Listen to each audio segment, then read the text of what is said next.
Qual que é o futuro do dólar? O que vai acontecer finalmente daqui a alguns anos? Será que o dólar vai implodir? Será que ele vai deixar de ser a moeda mundial?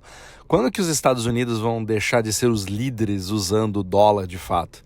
É importante nós entendermos que existem camadas que compõem o dólar e como essas camadas se comportam, e é bem mais complicado do que você imagina. Meu nome é Renaud Adorno, tenho 10 anos de experiência em comércio exterior e venho há mais de 8 anos investigando para onde vai a liquidez do mundo e me aprofundando em macroeconomia e compartilhando esse conhecimento com você aqui no podcast. Você pode me encontrar tanto no Instagram, como no YouTube, como também no Spotify. Basta me procurar aí pelo nome Renaud Adorno.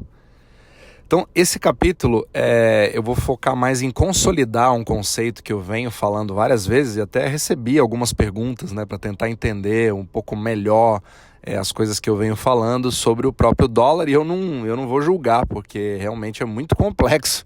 E esse é o objetivo, desse podcast, a gente poder ir vendo aos poucos e identificando todas as camadas possíveis para que você possa entender algo que, na verdade, é de uma extrema complexidade, porque essas camadas de complexidade foram sendo adicionadas ao longo do tempo. Então tem a ver com história, tem a ver com política, tem a ver com guerra, tem a ver com uma série de coisas, a busca do lucro, enfim, isso vai criando todo um quadro que você precisa ir desvendando e até fazendo ali uma investigação reversa para você entender o porquê das coisas serem do jeito que elas são hoje. Foi justamente isso que me levou a criar os capítulos do podcast, e eu vou investigando, e eu não cheguei nem a 10% do que pode se aprender sobre o assunto, e provavelmente vou mudar de ideia em algum momento sobre alguma determinada coisa. Mas o que eu quero focar hoje é te ajudar a entender um pouco como que você deve enxergar o dólar, se ele tivesse uma certa forma, uma certa dinâmica, para você ver por que as coisas não são fáceis do jeito que a gente acha que é. Então a gente vê uma determinada notícia, acha que o dólar vai subir, mas não, ele cai. A gente acha que vai acontecer alguma coisa com o real, vai cair, na verdade ele sobe. A gente acha que isso vai acontecer, na verdade acontece o contrário. E ninguém entende mais nada. Mas tudo isso se dá pelo fato de você ter uma série de contracorrentes. Quando a gente fala dólar, você está até simplificando um termo que na verdade é muito mais complexo, O que é um dólar? É uma coisa bastante distinta. Até ele tem várias camadas, dependendo do que você estiver fazendo, ele tem uma forma. Dependendo outra coisa que você estiver fazendo, ele tem outra forma. Então, primeiro, é super importante a gente entender a mudança que aconteceu no dólar entre os anos 50 e 60. Quando a gente teve ali o Bretton Woods para a consolidação e o início do que a gente chamaria de euro-dólar. Então, o próprio dólar já era uma ferramenta bastante complexa, pela forma que ele vinha mudando, de serem depósitos de ouro e prata, depois aquilo não ser mais tão prático, você passar realmente a focar ali no papel, mas quando você realmente dá a base da globalização, o papel já não é mais tão legal assim, vira o novo ouro, digamos assim, e você não consegue transportar isso de uma forma fácil. Então você usa a tecnologia. E quando a gente fala de informação, de simplesmente você trabalhar com balanços bancários e você ter uma digitalização completa do dólar, que é o que nós vemos hoje, isso foi feito de uma forma gradativa, que teve o seu lado bom e o seu lado ruim. Então ele tira bastante da transparência, porque a gente está dentro de um sistema basicamente privado ali dentro dos bancos, mas por outro lado ele permitiu a criação de prosperidade ao redor do mundo. Então a gente tem que poder reconhecer também o que foi feito. Mas é interessante você pensar da seguinte forma: apesar dela ser uma ferramenta super complexa e é quase impossível você prever o que vai acontecer com ela, porque você tem muitos fatores de contracorrentes, eu acho que a melhor forma é a gente ter conhecimento cada vez melhor sobre as peças que podem influenciar no movimento do dólar. Melhor do que eu tentar prever o que vai acontecer com o dólar, é eu estudar o que está acontecendo com ele, e a melhor forma de eu estudar o que está acontecendo com ele é eu entender um determinado fator que tem uma importância num grau X ou Y sobre o dólar, mas que não necessariamente vai definir o que vai acontecer com o dólar. Consegue entender? Então você tem muitas, como se fosse realmente um oceano com ondas que algumas vão pro para um lado, outras vão para o outro. Se as que vêm de um lado são mais fortes do que vêm do lado contrário, ela vai ser dominante naquele momento, mas pode ser que a maré mude, pode ser que aquela corrente mude, e aí de repente o dólar está indo para o outro lado, ele dá um empuxo ali, ele vai para... Ele cria uma correnteza ali no meio do... Você entende? Então é uma coisa extremamente complexa.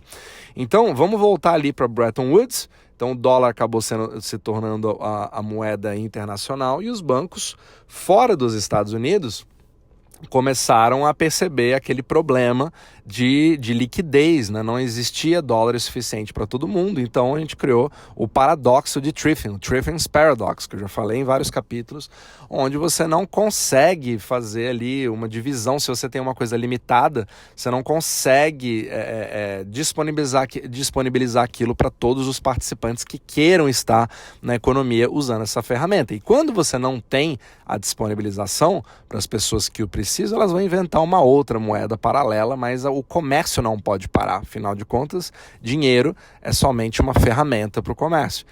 Então, baseado nisso, os bancos viram como uma boa possibilidade de parar de usar ouro, não ter que nem movimentar nenhum tipo de dinheiro em papel, em espécie, mas sim trabalhar com as promessas, né? Eu falei no capítulo do dólar, a moeda fantasma, que isso acabou se tornando a nova moeda. Ela se tornou informação, ela se tornou uma promessa de cash flow futuro, que caso você queira aqueles dólares, você pode resgatar, mas na verdade você não precisa resgatar, você não quer resgatar, porque é muito mais prático você ter dígitos que aparecem na sua conta bancária. Isso a gente sente na nossa vida, faz sentido isso. Eu mesmo uso cada vez menos cash nas minhas transações. Hoje, a maioria das pessoas, independente de estar no euro-dólar ou não, nos Estados Unidos, no Brasil, então o Pix realmente foi uma coisa que mudou completamente, fez as pessoas usarem ainda menos cash. Então eu acredito que menos de 5% de todas as transações que você deve fazer na sua vida, a não ser que você more realmente no interior do interior, onde a cultura do cash ainda esteja bastante difundida, você provavelmente não vai usar mais. Você está usando meios eletrônicos, cartão de crédito, cartão de débito, Pix, transferência, TED, DOC, aqui nos Estados Unidos, Wire Transfer, Zelle, né, ACH, vários outros tipos de transferência que você pode fazer. E baseado nisso, você acaba ficando simplesmente com a confiança de um balanço, de uma informação vinda de um banco. Então os bancos, eles acabam não sendo aqueles cofres, né, onde você tem aquela ideia do assaltante, né, que vai para o banco com aquele saco gigantesco, porque na verdade não tem nada para roubar lá. O banco é literalmente informação. E isso no eurodólar é a mais pura verdade. Você literalmente, tudo que você tem são empresas que fazem uma manutenção de uma checagem dupla entre entidades para dizer quanto cada um tem. É basicamente isso que um banco dentro do eurodólar se tornou, porque o eurodólar ele acabou se transformando num sistema separado do sistema americano. E é isso que eu quero muito focar cada vez mais nesse capítulo. Caso você já não tenha entendido ainda dessa forma, é importante que você consolide cada vez mais. Então, quando a gente fala a palavra dólar, é muito importante você diferenciar. São dois sistemas completamente diferentes. É como se nós tivéssemos duas moedas diferentes. Eu até posso usar a nomenclatura eurodólar para falar dos dólares fora dos Estados Unidos e chamar de dólar americano aquele dólar que está dentro dos Estados Unidos. Então, eles são a mesma coisa, mas eles são completamente diferentes ao mesmo tempo. Olha a complexidade que isso cria. Então vamos lá. Para deixar bem claro, de uma forma bem simples, nos Estados Unidos, o Fed, os bancos comerciais, ali tem muito mais visibilidade. Então o Fed consegue enxergar todo o dinheiro que existe nos bancos e consegue... existem legislações onde você tem determinados índices de reserva bancária que você precisa deixar nos bancos, que são os Bank Reserves, que vão criar uma certa limitação para eles. São limitações mais legais do que físicas. É uma coisa que o banco não quer ferir a lei, ele não quer infringir a lei, então ele acaba tendo limitações legais, ele precisa fazer o que a gente chama de Reserve Requirements, né, que são não é pré-requisitos, os compulsórios, né, que eu acredito que nós chamamos isso no Brasil, que você precisa manter na sua conta corrente. Então, ali você consegue vigiar, ali você consegue saber quanto de dinheiro existe, que é o M2, né? que é o índice M2 de dinheiro, onde você consegue ver todos os depósitos bancários, todos os depósitos de poupança, todas as transações de cartão e todo o dinheiro que está circulando. O M2 é muito usado para poder realmente monitorar o índice de inflação ou deflação monetária que existe dentro dos Estados Unidos. Então aqui você tem mais ou menos uma clareza e mais ou menos uma transparência, porque você consegue gerar estatísticas que vão dizer o que está acontecendo, você consegue ver uma coisa, o fluxo desse líquido, né, chamado dólar americano, indo para a economia. Ok? Então, essa é a parte regulamentada dentro de uma jurisdição que é o dólar americano. Agora, quando a gente sai das fronteiras, mesmo que você tenha às vezes você tem uma empresa americana que vai importar um produto da China, ela vai fazer uma remessa de dólares americanos que vão para a China. E as pessoas não entendem que, na verdade, o que tem que acontecer é que esses dólares, a partir do momento que eles saem, ou a informação, né, sai do território americano, sai daquele banco americano e vai para um banco que está no eurodólar, que tem que ser um banco internacional que vai receber aqueles dólares representando terceiros, que é aquele banco chinês, a partir daí aquele dólar desaparece da economia americana. Ele não é mais visível. O M2 acaba diminuindo, porque você teve ali um déficit comercial, que eu estou, digamos que eu só importasse e não exportasse mais, certo?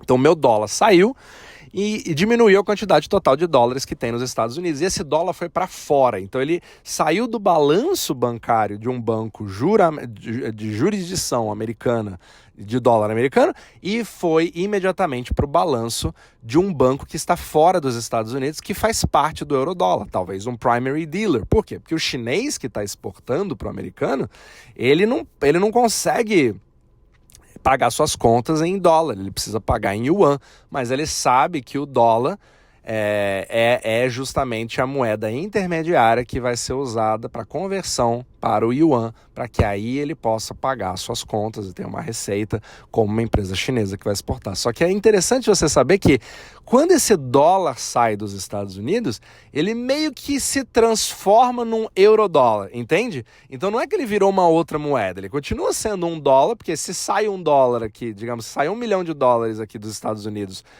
que é para pagar o chinês, aquele banco que está fora dos Estados Unidos, digamos que vai ser, sei lá, o HSBC de Xangai, que é o banco que está recebendo aquele pagamento de dólares, que a empresa chinesa tem conta lá para poder receber, e depois ela quer converter esses dólares para yuan.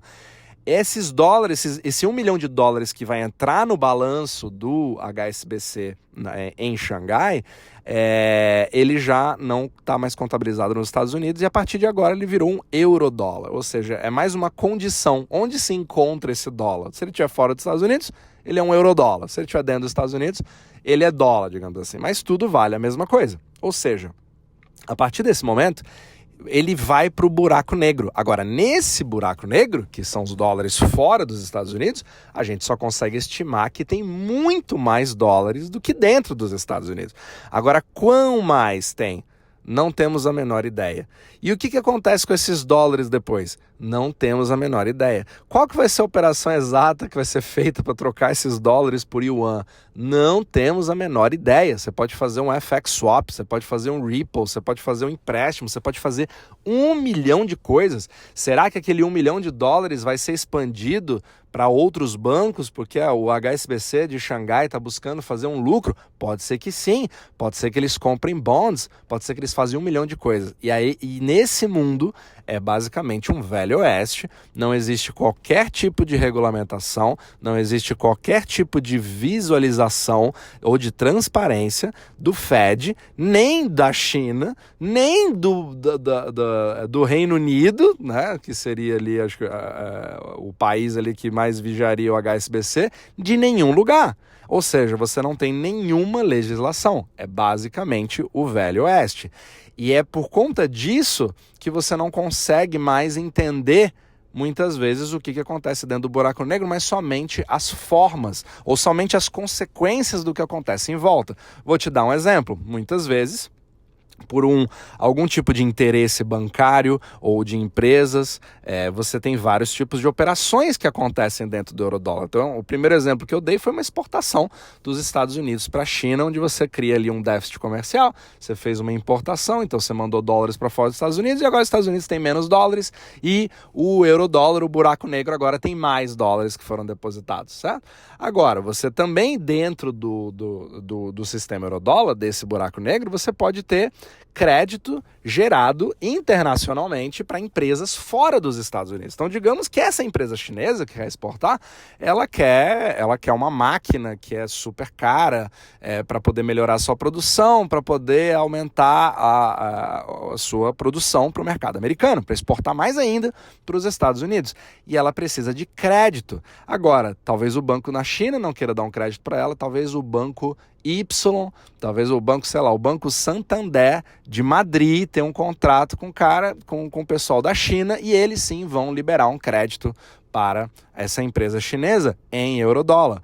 Ou seja, o Santander vai ter agora uma expansão do seu balanço a partir do momento que é aprovado o crédito para aquela empresa chinesa, porque ela acredita que a empresa chinesa vai pagar o empréstimo de volta com juros.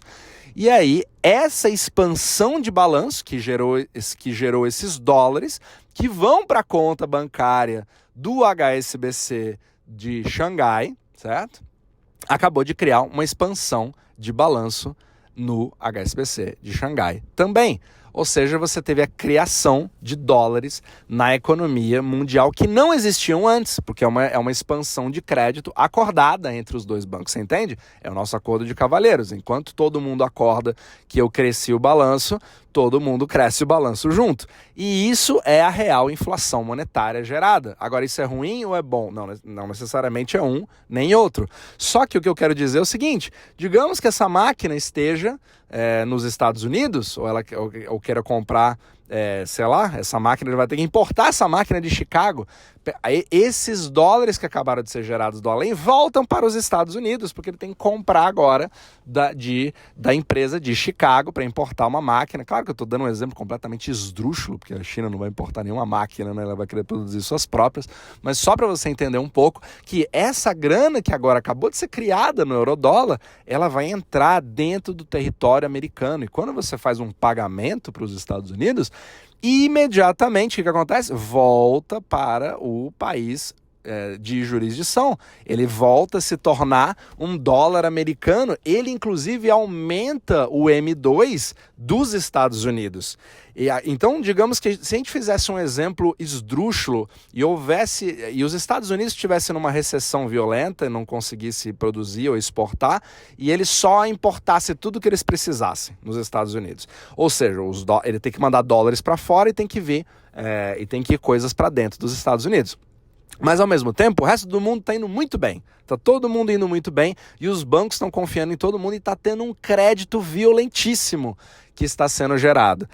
E essa grana resolve ir para os Estados Unidos, porque os Estados Unidos está em recessão, está tudo barato, quero comprar prédios, quero comprar coisas. Você percebe que a partir de agora vem uma enxurrada completa de dentro do buraco negro do eurodólar que começa a aparecer nos Estados Unidos e que imediatamente aumenta o M2, aumenta a inflação monetária, que é a inflação de verdade, dentro dos Estados Unidos, e fica todo mundo pasmo sem entender da onde veio essa grana, inclusive o próprio Fed.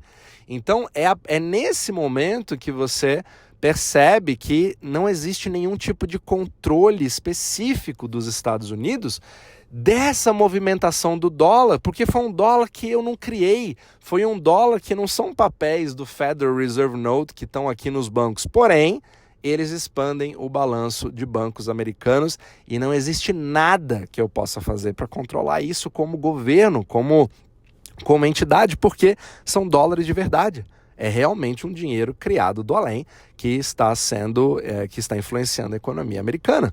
E isso foi exatamente o que aconteceu nos anos 70. Foi por isso que nós tivemos a grande inflação. E ela foi monetária e ninguém conseguia explicar por quê. Só que, na verdade, nada mais, nada menos era do que interesses privados de empresas ou de entidades bancárias e não bancárias que fazem parte do eurodólar, que por algum motivo específico tinha interesse em mandar e remeter dólares para os Estados Unidos pelos seus próprios interesses, não por uma política pública. Só que isso afeta o M2, isso faz o M2 subir e imediatamente você vê que existem mais dólares nos Estados Unidos. E da mesma forma o contrário pode acontecer. Você pode ter um capital que começa a ser sugado e sacado e transferido de dentro dos Estados Unidos para fora dos Estados Unidos. E aí você reduz o M2. E é isso que as pessoas não percebem, que esse movimento pode ser completamente aleatório, dependendo da soma dos interesses internacionais. Porque se grande parte da liquidez do mundo está indo para a Europa naquele exato momento e não vai tanto para os Estados Unidos, isso não afeta tanto a inflação monetária americana. Mas se por algum motivo quiser ir mais para os Estados Unidos, vai afetar. Então não depende somente do que acontece nos Estados Unidos, mas depende principalmente do que acontece fora dos Estados Unidos. E como esse buraco negro é infinitamente maior do que os próprios Estados Unidos, você consegue entender naturalmente o porquê o dólar acaba não sendo mais um dólar americano, apesar de tudo que você possa falar. Apesar dos Estados Unidos serem os donos do dólar e ser a moeda nacional e poderem até gozar de uma situação privilegiada, porque você não tem aquele problema cambial que a Turquia teria, porque um dólar vale um dólar, então eu não tenho nenhum risco cambial nos Estados Unidos e muitos americanos nem sabem o que é isso, porque eles não precisam passar por isso, como no Brasil nós passamos, mas ao mesmo tempo você acha que existe aquele controle do imperialismo yankee que vai usar a sua moeda para extorquir outros países e na verdade a história não é bem essa. Os Estados Unidos acabam sendo simplesmente um player ultra importante, que é o maior país do mundo, economicamente falando, mas ele não tem controle sobre o dólar. O dólar não é de mais ninguém, ele é de todo mundo, inclusive dos Estados Unidos, mas sem ser controlado por ele.